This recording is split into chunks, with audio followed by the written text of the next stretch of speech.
pandemic hits, and knew we wanted to play fast, and I swear, Top Gun's on, while we're all in quarantine. The new movie kind of just came out, right? No, it hadn't come out yet. Okay, so this is the old one, and I swear I'd never seen the movie. I didn't even watch it. Oh, it boy. I had never seen it, but I'm like, oh, it looks fast, and that's the way I thought of it. It's like, if I can grasp it without having even seen the movie, because everyone kind of assumes oh, you must be obsessed with the film and everything. I hadn't seen it.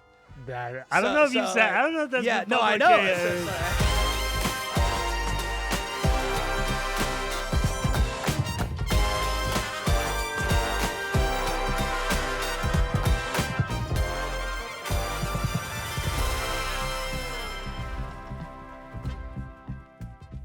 Welcome to the show. Today's guest on the Left Hash Call is a national champion. He's the architect behind the #1 offense across all levels of college football a season ago. WFCA Assistant Football Coach of the Year, Football Scoop finalist for Assistant of the Year. Am I missing anything else? The man himself, Maverick captain of the Top Gun offense, Joe Matheson. What's going on, man? Oh, Seth, thanks for having me on. I'm fired up to do this. Of course, happy to do it. I think now you're a 4-time guest on the show. Had you back at almost a year ago to the day, as we were getting ready for spring ball. Now we're getting ready for spring ball here again. So yeah, I've been sprinkled in there here and there. Yeah, but I'm looking forward to. We're gonna dive in a little deeper into you and your journey a little bit. But before we do that, we're in a new spot now. Drake University. Sorry. First of all, what has this opportunity meant to you to be at Drake University, to be the quarterbacks coach? Now we'll get into that a little bit too. But what's the first couple weeks been like since you've been down here? It's been crazy. It's been fun. It's been challenging, and I've really enjoyed all of it. And having the opportunity to follow Coach Walker down here, someone who I've worked with for 8 years, and to take on a new challenge. I mean, it's everything we were hoping for as we wanted to kind of build and grow off our success at River Falls. What do you think it was about Drake specifically that made it a good fit? Because obviously you were at River Falls for 8 years, coached the receivers for 8 years, I believe. At River Falls for 8, but offense coordinator for 7, I believe. Is that correct? But what was it about Drake that made this such a good fit for you guys?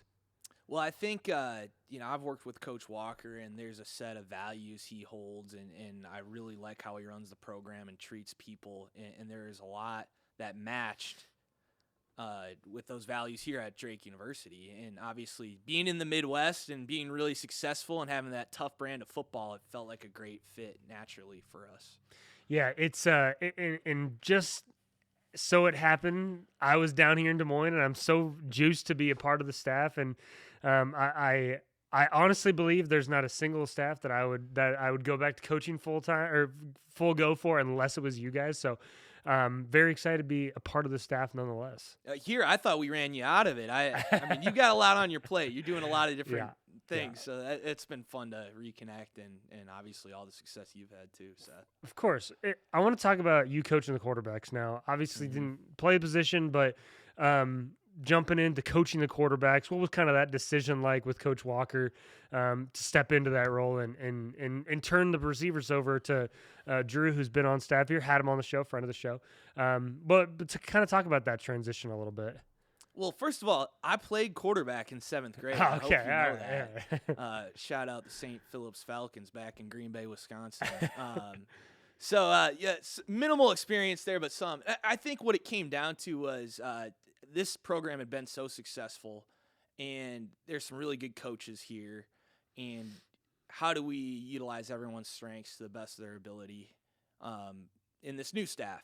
And that's what it came down to. And for me, a lot of what we're doing offensively, especially as we install it initially, has to do with decision-making from the quarterback position. So first and foremost, how are we learning this system and teaching these progressions? And that's something I major in, maybe more so than anything else positionally. And then I don't have to pretend to be an expert in every facet of playing it. I've got guys like you and Coach Walker who have a ton of experience with some of the other aspects of playing that position. So I feel really well supported for any of the things I miss or maybe am not the best at too. Well, it's always been interesting with how this staff has been made up, particularly obviously my experience on the offensive side of the ball. It feels like everybody kind of helps everybody at the end of the day. Like whether you're the quarterback coach, whether you're the tight ends coach, the running backs coach, like obviously positionally, like we have our meetings and we have our guys, but like when we're out on the practice field, like you're coaching all 11, like including everybody that's behind us.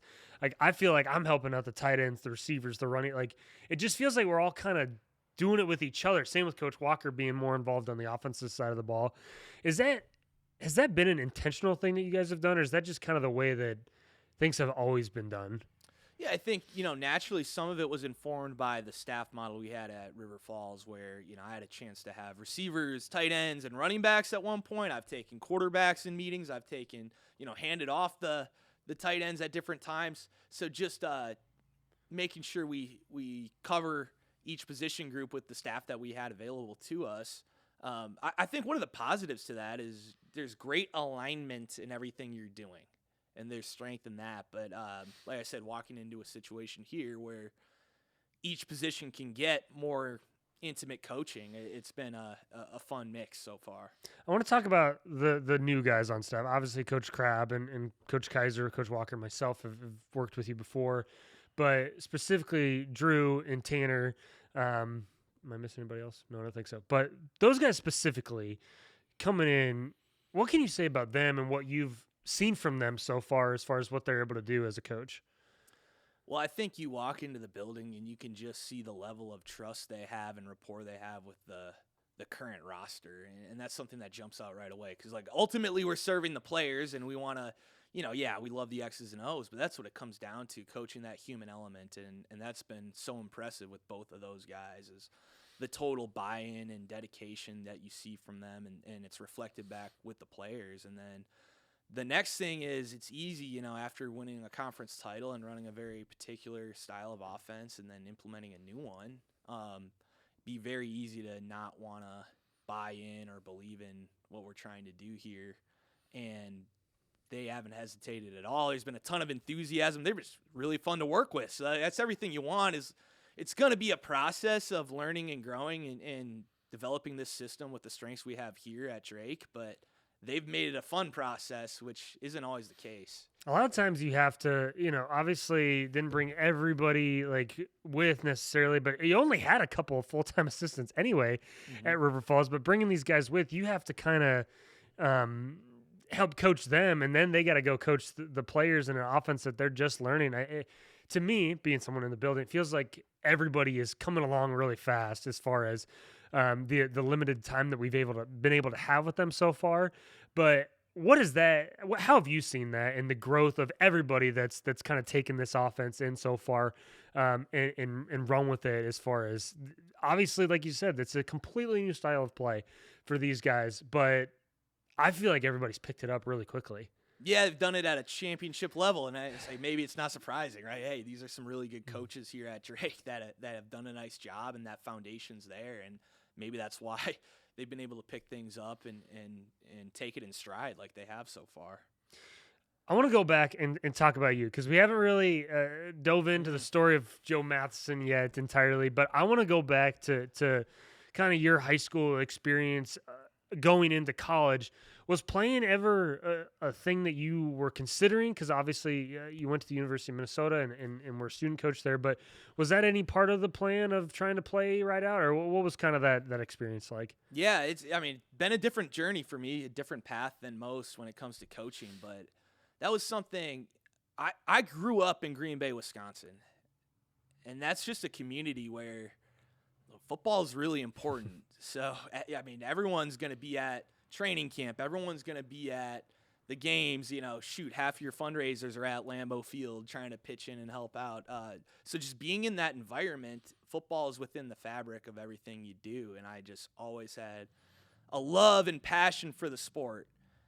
And my ability to play never quite matched my competitiveness and fury that I had for the game that I love. Now, I was a good high school player. I played at Green Bay Preble High School, one of the biggest high schools in the state. I was all conference, all area, but I was like a 210-pound center. So it was that was going to be the end of the road for me. Yeah. When it came to playing, and I had that self-awareness. So what I wanted to do is right after I graduated, just get to the highest level I could and start that process of coaching. So I was able to get in with the University of Minnesota and Coach Kill's staff there at the time. And right after I graduated, I left that summer and just started working right away. I dropped off at a dorm and like 2 baskets of clothes, and was like, all right, here we go. Like whatever they got for me. And that's where it started, like laundry and setting up the cans for walkthrough and whatever they'd let me do. And I tried not to screw it up. Coach Kill feels, I never got the chance to meet him, but it feels like a very empowering but also interesting coach to work for. What was it like work for Coach Kill? Well, he's totally along the lines of, what we were talking about here in the Midwest. Like he's going to shoot you straight, tell you everything how it is. And he was a really special guy to work for. I think he had the unique ability to bring out the best in everyone and push everyone to be at their best in a really enthusiastic way, but empowering way too. It didn't matter if you were a recruiting person, a secretary, or the starting quarterback. Everyone in the building felt that. You kind of sit up straight when he walked in the room just because of that energy he brought. When it came time to get on the coaching staff at Minnesota, was that something that you always wanted to do as far as like physically get into the coaching world, or and also how did that come about? First of all, like where did that opportunity come from? Was it you just showed up and you're like, hey, I'd like to help out in any capacity, or what was the logistics behind actually getting on staff there? Yeah, no, I think a lot of it was, hey, with my situation going into college, I was going to gravitate towards a state school. And, Wisconsin and Minnesota, there's in-state tuition, there's reciprocity there. So those are 2 good targets. And at the time, Wisconsin had ripped off like 4 straight Big Ten titles and Rose Bowl appearances. And there was no shortage of people who wanted to jump in and help.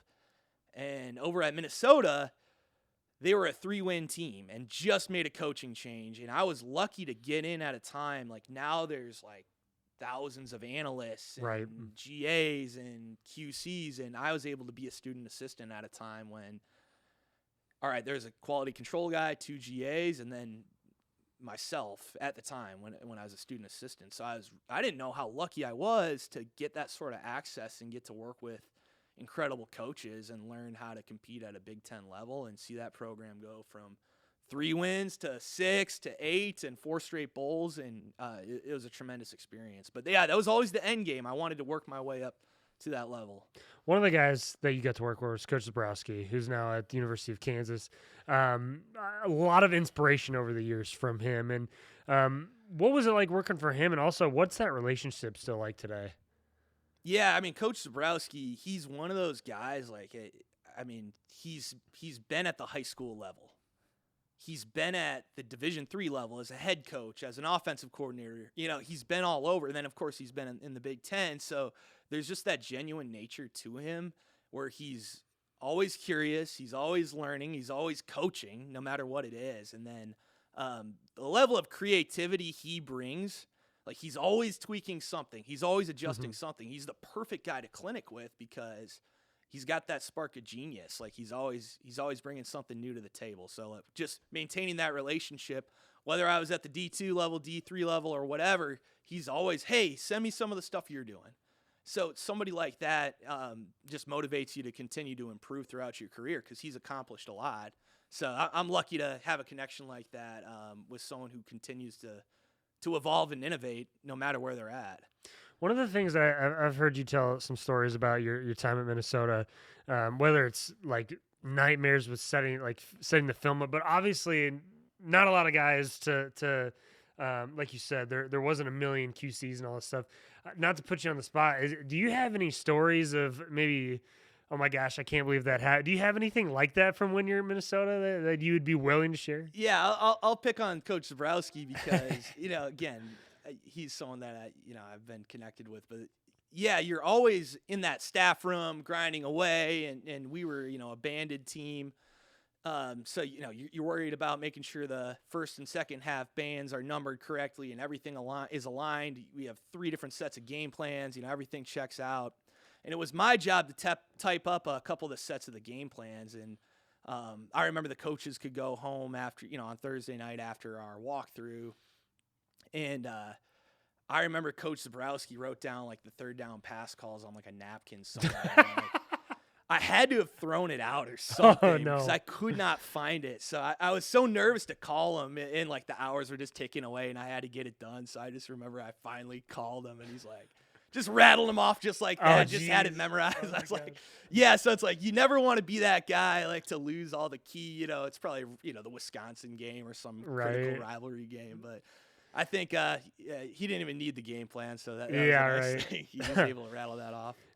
Then you go to SMSU, Southwest Minnesota State, and right? That's right. Yeah. Right. Yeah. Right. I'm making sure I got the acronyms right.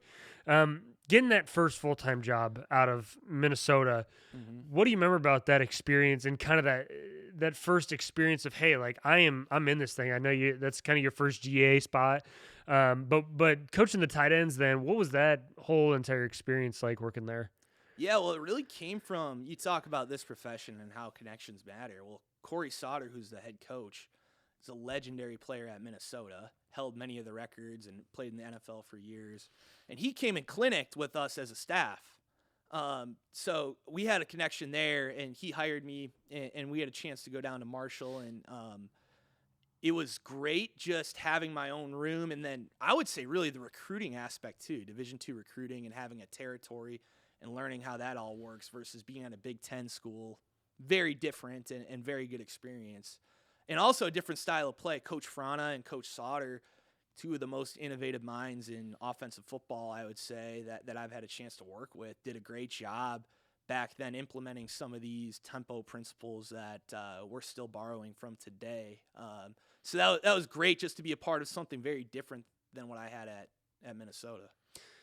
And then, you go to a team across the river. I'm curious your first impressions of Coach Walker. I've heard everybody's got a story, but what was your first impression of him? Well, you could tell right away, like he's a tremendous recruiter, a very honest guy, and walking through the Falcon Center was very impressive. But I had been at the Division I level, the Division II level, and then coming there, I was like, wow, this is a great setup. It's a great location. And I just remember he was talking about, hey, we can win a national title here. Hey, we can win a national title here. I really believe that. And I was like looking at the guy, like, how about we get to 500 first? Like, what are you talking? But that was why I always felt like we were a good match, because you need somebody to have that vision and dream for the program, and then to fulfill it like years later is, incredible. But at the time, it's like, yeah, I don't know. This guy seems like I don't know what he's talking about. Like, we haven't gotten to 500 yet. So that was my first impression. And then, like I said, that relationship's obviously evolved over the last 8 years, but I'll never forget that. Feels like he's always been a guy that no matter what the situation truly is, it's like, hey, we got the best strength coach in the country. We got the best 2 coordinators in the country. We got the best facilities in the country. Like, regardless if there's a quantifiable way to say that's true or not, like, there was always that belief. And I feel like over the years, guys just – they start to like believe it, whether it actually is true or not. And I think like that consistent belief over the years is a big reason why we're both sitting here right now. That first experience being the receivers coach there, obviously the first, I believe 2018 was your first season there, correct? Yes. As far as where that offense was and how much input right away did you say, hey, we want to go fast? Or what was kind of the culmination of trying to say, hey, let's play with tempo. Let's go fast. Let's do some unique things. What was that first, I guess, idea of, hey, let's go as fast as we possibly can? Yeah, I think I had some experience doing it from SMSU, and that's probably one of the reasons why I was brought in the first place, just because I had some of that experience. And I think those early years, it was a combination of, who's our personnel and maybe some swings and misses with that and utilizing it, and maybe some swings and misses on what we should carry in a package as a tempo team, and then things that got ironed out later. So it wasn't the maybe final stages or manifestation of playing fast just yet, but those initial stages were there. And I think if you look at like 2019 especially, bunch of one-score games that we lost, some really tight games and competitive games, but hadn't quite gotten over the hump yet in learning how to win. In 2020, obviously, you have a pandemic, right? And everything's shut down. Don't get to play any games, all this good stuff. And then Coach Walker decides to make one of the most unique decisions I've maybe seen, moving Coach Wissing, who was the offense coordinator at the time, over to defense, and obviously there was a bunch of trust that was had already in you, and then making you the offensive coordinator, kind of a unique situation that I don't think you see at a lot of places. What was, I guess, right when you become the offensive coordinator, essentially immediately start calling this thing the Top Gun offense? It's been pretty public as far as the why, but explain to me a little bit of kind of where the Top Gun came from. Like, why do the Top Gun offense versus like freaking Air Force or whatever the case? Like, why was it the Top Gun offense? I know I'm gonna probably out myself on a few things here. First of all, a move like that can only work if you're as smart as Coach Wissing is, because I can't imagine getting flipped over to defense. Like, it'd be a total disaster. But he had such a great grasp and understanding, especially with run fits and what offenses are trying to accomplish. It was a natural flip because his general knowledge of the game's incredible. And that's why he'll be such a great head coach at River Falls now, is because he has such great depth and understanding with the game in general. So, they've got a good one right now in River Falls, and I can't wait to see him have a ton of success as he does it. And then, first thoughts, for me, it's when you're the young guy and you're 23 years old or whatever, it's easy to be like, well, we should do this, this, this, and this. And it's all right, kid, go ahead, do it. Ooh, now I'm in charge. Wait, you're not going to help me? Yeah, it's guess I'm in charge now. Geez, this better work. So, pandemic hits, and knew we wanted to play fast, and I swear, Top Gun's on, while we're all in quarantine. The new movie kind of just came out, right? No, it hadn't come out yet. Okay. So this is the old one, and I swear I'd never seen the movie, and I didn't even watch it. Oh, boy. I had never seen it, but I'm like, oh, it looks fast, and that's the way I thought of it. It's if I can grasp it without having even seen the movie, because everyone kind of assumes oh, you must be obsessed with the film and everything. I hadn't seen it. I don't know if you said. I don't know if that's. Yeah, no, I know. So I hadn't even seen the movie. I was but I think people will get it because we needed something for our guys to hold on to, because we had guys who had another year left of eligibility who were hanging it up. The pandemic hit. I don't know if I want to play anymore. Assistant coaches that were part-time guys. I don't know if I want to be a part of this anymore. We can't even practice hardly. So we wanted our guys to be really excited and enthusiastic about what they're doing, and we wanted to have a clear identity.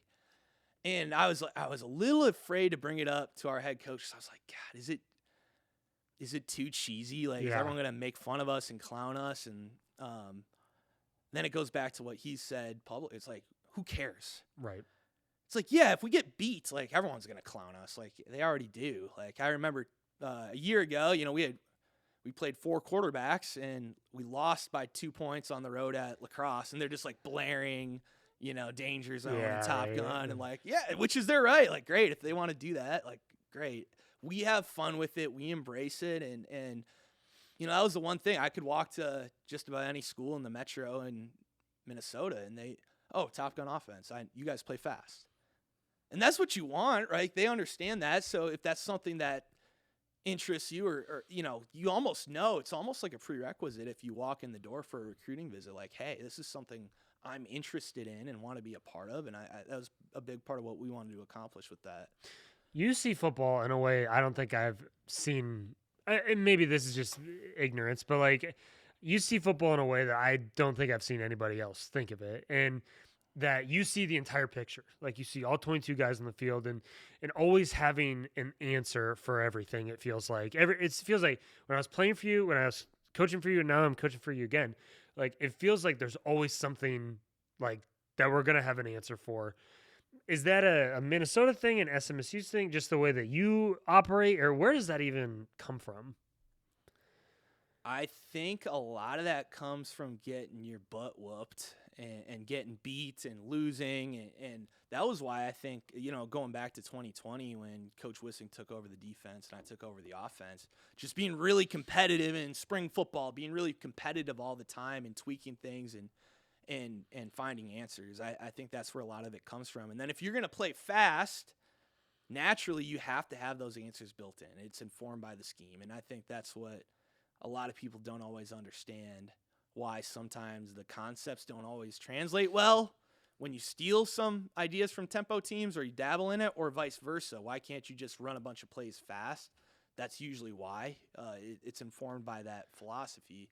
So I that's something where most defenses now are really good at defending 11 personnel run game. That's something I believe. So do you have enough answers? Most teams are going to get in a bunch of different personnel sets and run a bunch of different stuff. That doesn't fit the tempo world, so we go about it in a different way. Over your time at River Falls, there was, I don't know how many different offensive line coaches. I believe there's six technically. Six different offensive line coaches, and each one of them would go on to either a Division I school or high-level D2 school, whatever the case is. And is that something with you that like you've gotten these guys to the place that the misconception maybe is that, but like, man, it's like each year it's like a part of your off-season routine was finding a new line coach, it felt like. And obviously I know most of those guys and love all those guys to death. And, but man, I bet it was challenging to do that every year and to get these guys to also like buy into what you're doing, because not every low line coach might have the humility to be like, all right, we're going to maybe do something that I'm completely not used to, or like, hey, we're just going to, I'd rather just get in, under center and run the ball a million times and bash our head against the wall. But I guess what's your interpretation of that? I think I just so hard to work for. I just run all these guys off, right? No, I think I've been really lucky, just had great people. And the position itself has evolved a little bit, but it was one that gravitated towards a really young, ambitious, hungry type of coach that could come in and quickly elevate to another level. And each one of them did. Each one of them ended up at the Division I level, either now or at some point. And they're all great coaches with different strengths, but I think it causes you to get really good at thinking about what's important to you in the position and how to identify that in a hiring process. I think that becomes something that you systematize to an extent, and then also having an idea of what you want that run game and protection world to look like, while still allowing whoever that is to have ownership over their craft and be a true practitioner of it every day and have their own spin on it. Feels like those guys clearly have always been really efficient, really good at what they do, as far as the not only coaches but the players as well. Was there any sort of, or how is that communication, I guess, with those guys when it is a new guy? They're like, hey, we want to make sure that we're not completely erasing as far as what these guys know about our system, but also, like you said, letting their craft show and how they do things. But as far as that communication of, hey, like when we identify a front, it's the same across the board. But how do you, I guess, communicate that to those guys as far as, hey, make sure that we're doing this, like we have the way that we do this, but let it be your own at the same time? Yeah, I understand what you're asking. I think the biggest thing I've learned is probably to let go a lot of that, because if I'm chasing that and trying, hey, we ID things this way for sure because this is how we've done it in the past, I don't think that gives enough ownership to whoever's in that position. So I've probably been more hands off in the last few transitions that we've had at that position.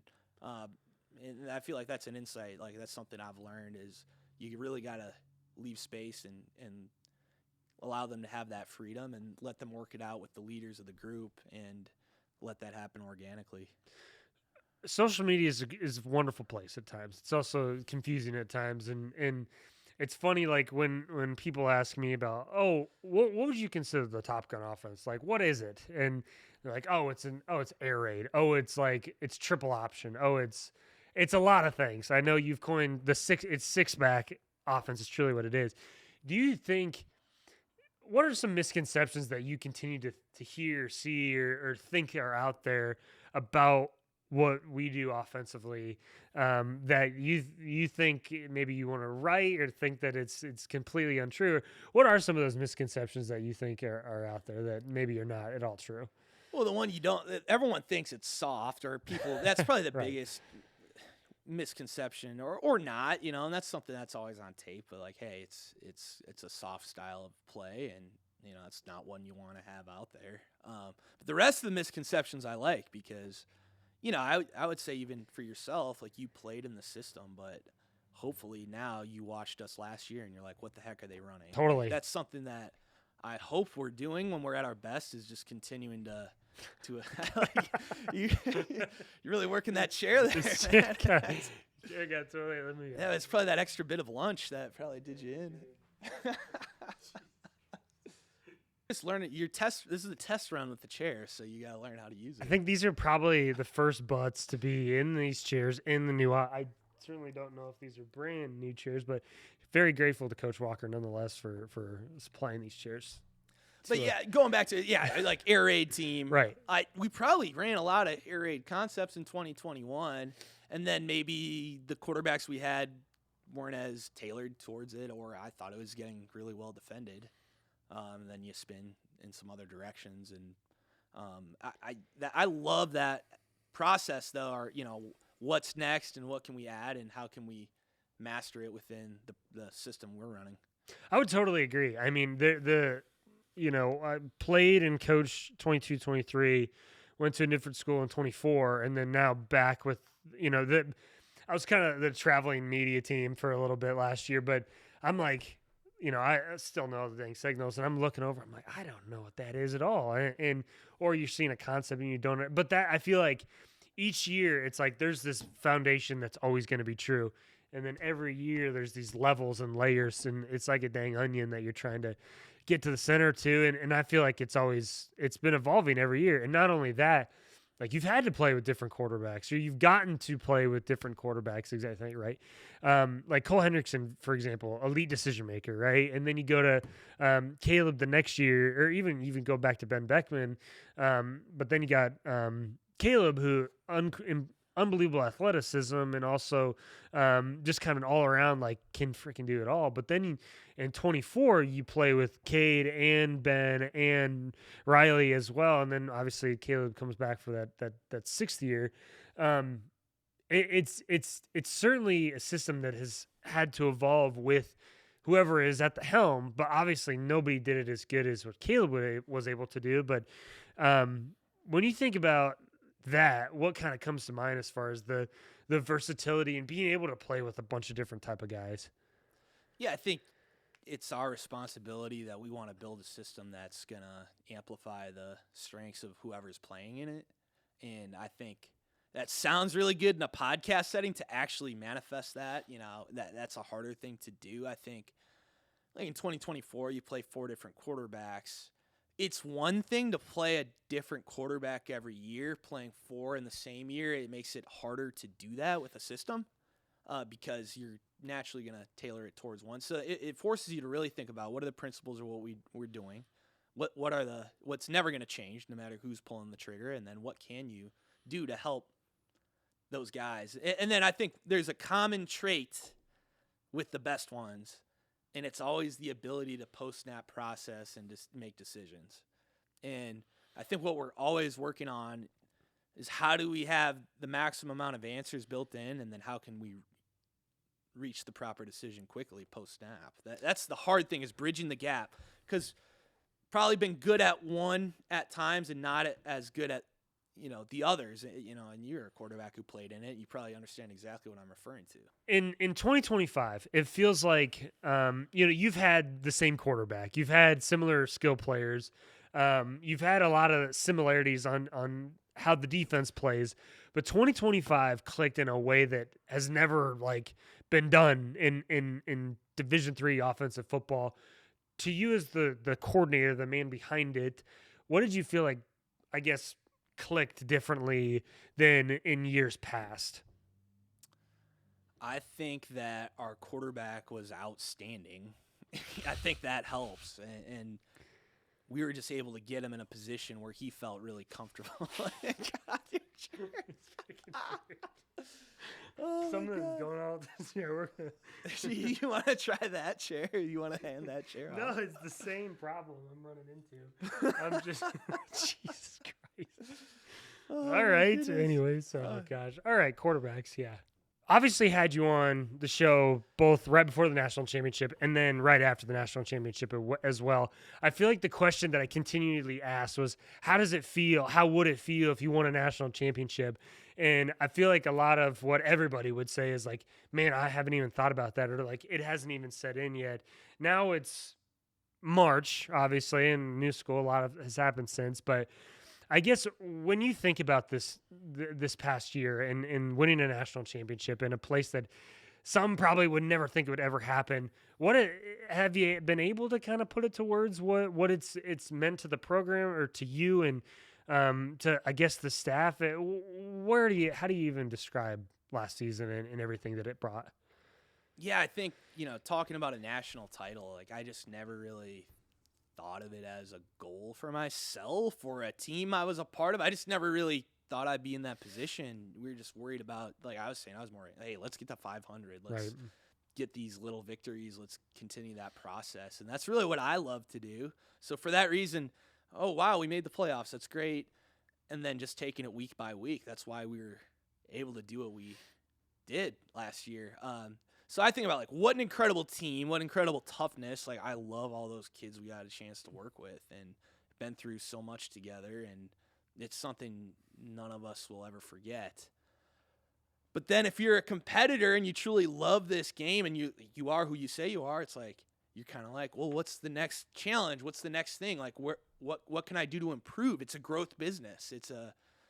It's a growth sport. So like you're always looking, you're almost never satisfied and like, hey, we reached the top of the mountain. You almost don't enjoy it, but that's also what helps get you to a point like that, if that makes sense. Yeah.